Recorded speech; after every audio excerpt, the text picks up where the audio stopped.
Okay, good morning everyone. Today we are continuing with our earlier video, that is the world towards, that is the lesson, that is movement towards new world. Okay, जिसमें हमने already fascism, नेसिज्म और militarism तीनों जो discuss के बारे में पढ़ चुके हैं. मतलब फैसिज्म ये जो है फर्स्ट वर्ल्ड वॉर ख़त्म हुआ, उसके बाद इन्होंने पीस ट्रीटी वगैरह किया, लेकिन वो ट्रीटी में जो है इन लोगों का देवर नॉट एबल टू, उन लोगों को वो जो ट्रीटी हुआ उसमें वो लोग खुश नहीं थे, और जर्मनी के ऊपर तो बहुत ज़्यादा फाइन्स वगैरह हो गए थे. तो एवरीबडी, वो जो फर्स्ट वर्ल्ड वॉर का पीस जो है ढंग से ना करने के वजह से सेकेंड वर्ल्ड वॉर शुरू हुआ. तो उसके क्या क्या रीजंस थे हमने 3 देख लिए, फैसिज्म, नेसिज्म एंड मिलिट्रिज्म देखा. अब हम 4th पॉइंट देख रहे हैं, the global depression. The heads of most European Nations had believed that with the end of the first world, even the post-war problems of the world will come to an end. मतलब इन लोगों का सोचना था कि जिन लोगों ने वो piece कराया था, उनका सोचना था कि फर्स्ट वर्ल्ड वॉर ख़त्म होने के बाद जितने भी प्रॉब्लम्स है वो सब ख़त्म हो जाएंगे. But this was wrong. Suddenly, a large number of shares began to be sold in Wall Street stock market, causing the stock market to crumble. अब ये क्या हुआ कि अपना ये ख़त्म हो गया, वॉर ख़त्म हो गया, सबको पैसे की ज़रूरत है, तो सब लोग अपने शेयर बेचने लगे. अचानक सब लोग शेयर बेच देने लगे तो पूरा स्टॉक मार्केट डाउन हो जाएगा, क्रम्बल हो जाएगा. This was called a wall street crisis by the critics.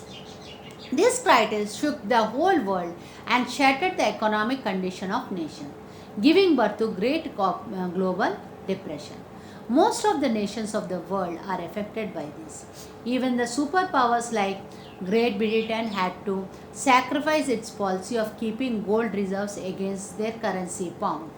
This affected the other nations of the world and international trade and industry. Prosperous nations like America also had to impose strict measures. Global trade was reduced to half. Thus, World War II started getting its outline. सब लोग अपना अपना shares बेच देंगे तो खरीदेगा कौन? सब मतलब समझ लो, हम सब्जी लेके सब ने अपने अपने घर में सब्जी उगाए हैं, ठीक है. अगर हम सब्जी जो उगाए हैं अपने घर में हम खुद कंजम्पशन करते रहें तो ठीक है. मतलब जो बाकी जिसको बेचना है वो आके मार्केट में बेचेगा, तो क्या है, इतना आपको नहीं लगेगा. अगर सबने अपने अपने घर में जो सब्जी उगाया है और जो खेती बाड़ी बड़े लेवल पे कर रहे हैं, वो सब लोग अगर मार्केट में बेचने चले जाओ तो क्या है, कंपटीशन ज़्यादा बढ़ जाएगा. तो क्या होगा, मार्केट में वो जो रेट है वो डाउन होते जाएंगे. तो यही हाल हुआ उस टाइम. सब ने बेचना शुरू कर दिया तो स्टॉक एक्सचेंज जो है पूरा डाउन हो गया. उसके अलावा जो इंग्लैंड जो बहुत प्रॉस्परस नेशन था, वो क्या करता था कि जितना एक्चुअली क्या हर कंट्री को करना होता है, जितना मनी सर्कुलेट हो रहा होता है ना, उतना गोल्ड उनको, मतलब समझ लो अगर पूरे इंडिया में इतना कुछ 100 करोड़ वो मनी सर्कुलेट हो रहा है, तो उतना ही वैल्यू का गोल्ड उनको रिजर्व रखना पड़ता है. ऐसा करना पड़ता है, ये आप इकोनॉमिक्स में सीखोगे ये क्यों करना पड़ता है, लेकिन ऐसा किया जाता है. लेकिन ये जो वर्ल्ड वॉर के टाइम पे ऐसा हुआ, वो जो गोल्ड रिजर्व उन्होंने रखा था ना, उसको भी खर्च कर देना पड़ा. और अमेरिका को जो इतना प्रॉस्परस कंट्री था उस टाइम पे भी, उसको भी अपना जो ट्रेड है वो आधा करना पड़ा. मतलब जो बाहर से लोग जो बेचने आ रहे हैं उसको बंद करना पड़ा, अपने इधर चीज़ों को बेचना पड़ा, और ऐसे करके इनको ट्रेड आधा करना पड़ा. और ये फर्स्ट ये वर्ल्ड वॉर 2 का आउटलाइन था. मतलब ये यहाँ से शुरू हुए थे वर्ल्ड वॉर 2 के प्रॉब्लम्स. वर्ल्ड वॉर 2 कब हुआ? 1939 से लेके 45 तक, ठीक है. क्या, what are the factors? The seed for world war 2 had been sown in the treaty of Versailles. मतलब वर्साइल्स में जो पेरिस में जो ट्रीटी हुई थी ना, जिसमें जर्मनी पे सारे तरह के इन्होंने वो लगा दिए, फाइन्स लगा दिए. दूसरा क्या, ये 2-3 देशों ने ही सारे चीज़ें बांट ली, और बाकी जितने भी 24 या इससे ज़्यादा नेशंस थे उन्होंने उनको कुछ नहीं दिया गया. तो ऐसे करने की वजह से ये पूरा झगड़ा चालू हुआ और सेकेंड वर्ल्ड वॉर का नींव रखी गई. The Paris peace process had displeased many nations. The events that happened after that led to World War II. तो उसके बाद जो मतलब इसके वजह से जो है वर्ल्ड वॉर टू जो है वो शुरू हुआ. ठीक है, इसके वर्ल्ड वॉर टू शुरू होने के 7 पॉइंट्स हैं. ठीक है, so we will be doing 4 points for today. Okay, what are the causes of world war two. World war two के क्या क्या कॉजेस हैं. ठीक है, तो ये पहला है फियर्स नेशनलिज्म, मतलब अति देशभक्ति. मतलब देशभक्ति अच्छा है लेकिन कोई भी चीज़ का अति मतलब ज़्यादा अच्छा नहीं है. तो यहाँ पे fierce nationalism. After the world war, first world war, fierce nationalism developed in Germany, Japan, Italy. Germans could never forget and overcome the Treaty of Versailles. Consequently, Hitler captured some provinces of Austria, Czechoslovakia. अभी जो ये Czechoslovakia 3 देशों में but चुका है. एक check अलग है, स्लोवाकिया अलग है, और नहीं सॉरी 2 देशों में बटा है. चेक अलग है, चेक रिपब्लिक है, स्लोवाकिया अलग है. ठीक है, पहले ये पूरा एक देश था. ठीक है, Austria and Czechoslovakia, following his Nazi philosophy that German must get all those provinces where Germans were staying. Italy could not forget that it was ignored in the Treaty of Versailles. Under the leadership of fascist party, Mussolini started the fierce nationalism and adopted imperialist policy. On the other hand, Japan too gave the imperialism, thus the world peace was in danger. ये तीनों जो country थे, Germany जैसे मैंने पहले भी बताया, Germany पे सारे तरह के इन्होंने फाइन लगा दिए. ठीक है, और इटली वैसे तो वो पहले जर्मनी के साथ था, फिर वो क्या किया उसने, इंग्लैंड वगैरह के साथ हो गया. मतलब अपने दोस्त को छोड़ के वो वहाँ पे भी गया तो भी इसको कुछ फ़ायदा नहीं हुआ, इसको कुछ दिया नहीं गया. और जापान का भी यही हाल है. जापान भी पहले ये इंग्लैंड इन लोगों के साथ लड़ा लेकिन उसको भी वहाँ पे कुछ नहीं दिया गया, तो अभी ये जर्मन के साथ हो गए. और यहाँ पे फियर्स नेशनलिज्म चालू हो गया, मतलब एकदम अति देशभक्ति. मतलब जर्मन जहाँ जहाँ पे रहते हैं वो सब जर्मन के अंडर आ जाना चाहिए. तो ये ऐसे करके इन्होंने ऑस्ट्रेलिया, चेकोस्लोवाकिया को जर्मन वालों ने ले लिया.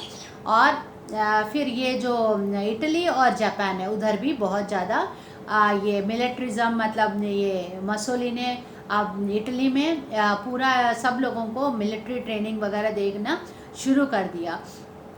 And Japan too gave into imperialism. Imperialism मतलब जो पैसे वाले हैं जो वही पूरा कंट्रोल करना. ठीक है, उसी में ही सब लोग लगे हुए. The second one is groupism. Since France was always afraid of Germany after the First World War, it entered into treaty with Belgium, Poland, Romania and Czechoslovakia. France जो है हमेशा जर्मनी से डरता था. फर्स्ट वर्ल्ड वॉर में भी पहले उसने जर्मनी ने फ्रांस का कुछ एरियाज ऑक्यूपाई किया था, वापस देना पड़ा उसको, लेकिन वो डरता था. तो उसने किसके साथ, Belgium, Poland, Romania and Czechoslovakia के साथ ये फ्रांस ने ट्रीटी बनाई थी कि हम सब एक साथ लड़ेंगे. Italy signed the treaty with Czechoslovakia, Yugoslavia, Romania, Hungary, Greece, Turkey and Austria. अब इसने जो किसने इटली ने किस किस के साथ किया. इटली ने अभी ये देखो ये जो ग्रुपिज्म है उसमें चेकोस्लोवाकिया उधर फ्रांस के साथ भी ट्रीटी में है, इधर इटली के साथ भी ट्रीटी में. ठीक है, रोमानिया भी उधर फ्रांस के साथ भी है, इधर इटली के साथ भी. ऐसे ही ये 2 जगह इन लोगों ने ट्रीटीज कर लिए. ठीक है, then comes Russia sign treaty with Germany, Turkey, Lithuania and Iran. Italy formed and the Rome, Berlin, Tokyo axis group with the support of German and Japan. England and France formed another group with democratic value. Germany signed a non-aggression treaty with Russia. Non-aggression treaty मतलब Germany ने बोला के साथ Russia कह गया कि कभी हम रशिया के ऊपर ऑक्यूपाई नहीं करेंगे. जर्मनी ने रशिया के साथ ये ट्रीटी किया था. Thus a whole atmosphere of fear spread in the world. This factor too gave to the inputs to the world wars. मतलब पूरे ग्रुप्स बन गए थे सब लोग. मतलब कई लोग 2 ग्रुप में हैं, कई लोग एक ही ग्रुप बना रखा है. और ऐसे ऐसे अलग अलग ग्रुप्स बनाने की वजह से प्रॉब्लम्स शुरू हुए। The next problem came is militarism. जैसे हमने पहले बोला कि इटली में और जर्मनी में और जापान सब जगह लोगों ने सब जितने भी उनके इधर आदमी लोग थे उन सबको मिलिट्री ट्रेनिंग देना शुरू कर दिया। On one side efforts were being made to maintain peace after the First World War, whereas on the other side European nations were competing for ammunition। एक तरफ से तो बोल रहे थे कि भाई शांति बनाए रखो, शांति बनाए रखो करके बोल रहे थे, लेकिन दूसरी तरफ वो एम्यूनेशन मतलब वेपन्स मतलब औजार तुम्हारे वो मतलब गन वगैरह खरीदने के उसमें लगे हुए थे। The production of more and more weapons increased in all European nation. सब नेशंस में औजार बनाना बहुत ज़्यादा हो गया था। War weapons better than the others were being manufactured. Some nations like Russia and Germany began compulsory military training. All nations began inducting more men into Navy, Air Force and Army. In the East, Japan increased military force. Finally, the World War II had been declared when the England and France tried to equip themselves with war weapons. तो ये सब लोग मतलब ये Russia और Germany में तो बहुत ज़्यादा मिलिट्री ट्रेनिंग देने लगे और सब लोग जितने भी आदमी थे उन सबको नेवी, एयरफोर्स और आर्मी इन तीनों में ट्रेनिंग दे के भर्ती करा रहे थे। उस तरफ जापान जो कि ईस्ट में है, मतलब एशिया के ईस्ट में है जापान, वो जो है वो भी मिलिट्री फोर्स तैयार कर रहा था। और वर्ल्ड वॉर शुरू कब हुआ? जब इंग्लैंड और फ्रांस ने ये गन्स खरीदने या वेपन्स खरीदने की कोशिश की। चौथा रीज़न क्या है? Failure of league Nations. जो लीग नेशंस जो बना था फर्स्ट वर्ल्ड वॉर के बाद कि हमें शांति स्थापित करना है, उन्होंने बन तो गया, जैसे अभी भी है, जैसे अपने इधर यूनाइटेड नेशंस है। अब ये सेकेंड वर्ल्ड वॉर के बाद यूनाइटेड नेशंस बना, तो वहाँ पे क्या हुआ, जब ये उसमें WHO बना, वर्ल्ड हेल्थ ऑर्गेनाइजेशन, और उसका जो हेड था उसका देश को पूरा चाइना ने खरीद रखा था। तो उसने वो जब ये कोरोना वॉर ये अपना कोविड-19 जब चाइना में लोग मर रहे थे, वहाँ का तो न्यूज़ एक्चुअली वो कम्युनिस्ट कंट्री है तो न्यूज़ बाहर नहीं आता, लेकिन WHO को पता होने के बावजूद उसको पैंडेमिक घोषित नहीं किया गया और इस वजह से पूरा जो है अभी फैला हुआ है। ऐसे ही उस टाइम पे जो मतलब ये बनता, ये यूनाइटेड नेशन जैसे जो ऑर्गेनाइजेशंस बनते हैं उसको सिंसियरली काम करना होता है। तो अभी तो फिर भी इतना ज़्यादा मीडिया वगैरह है तो फिर भी ये लोग थोड़ा ठीक से करते हैं, लेकिन पहले इतना नहीं था। तो ये लीग ऑफ नेशंस जो बना था उसका जो बनना जो है पूरा फेलियर हो गया था, वो किसी को कंट्रोल ही नहीं कर पाया। In order to establish peace after the World War, the League of Nations was formed, but neither could it become supreme organization having sovereignty over other nations of the world, nor did it have its own army to make nations follow the principle. जैसे अभी United nation है, अभी उनका खुद का army है, कुछ problem होता है वो तो अपना खुद का आर्मी भेज सकते हैं। पहले जब ये लीग ऑफ नेशंस बना था ना, उसके पास खुद की आर्मी तो थी नहीं और कोई इनकी बात सुनता भी नहीं था। Member nations were not obliged to take their problem to the League nation or to accept the judgment passed by it. मतलब एक तो इन लोगों के पास कोई मतलब जो अभी जितने भी मेंबर्स थे ये लीग नेशन के, किसी के ऊपर कोई ये दबाव नहीं था कि भाई लीग नेशन जो बोल रहा है वो सुनो, और कोई भी अपना प्रॉब्लम लेके लीग नेशन जाता भी नहीं था। Many nations had moved out of League nations. Initially, Russia and Germany snapped their ties with the League nations. सबसे पहले जो है रशिया और जर्मनी बाहर निकला, बाद में सब देश जो हैं उस लीग नेशन से बाहर निकल गए। Later, Italy and Japan moved out because Italy had captured Abbasia. Japan had attacked Manchuria. इसलिए ये लोग जापान और इटली वहाँ से निकल गए क्योंकि इटली ने किसको कैप्चर कर लिया, अबासिया को कैप्चर कर लिया, और जो जापान ने मंचूरिया को कैप्चर कर लिया। Germany had snatched away some provinces of Czechoslovakia. Still the League of Nations could not do nothing. The greed of the power among several nations became stronger in the League of Nations. It could not stop groupism. This was the biggest failure of league nation. तो ये जो league nation है वो groupism को ख़त्म कर नहीं पाया, सब अपने अपने मनमानी करते रहे, और ये जो है आपका वर्ल्ड वॉर 2 इसके वजह से होना शुरू हुआ। So that's all for today. We will be continuing our next video.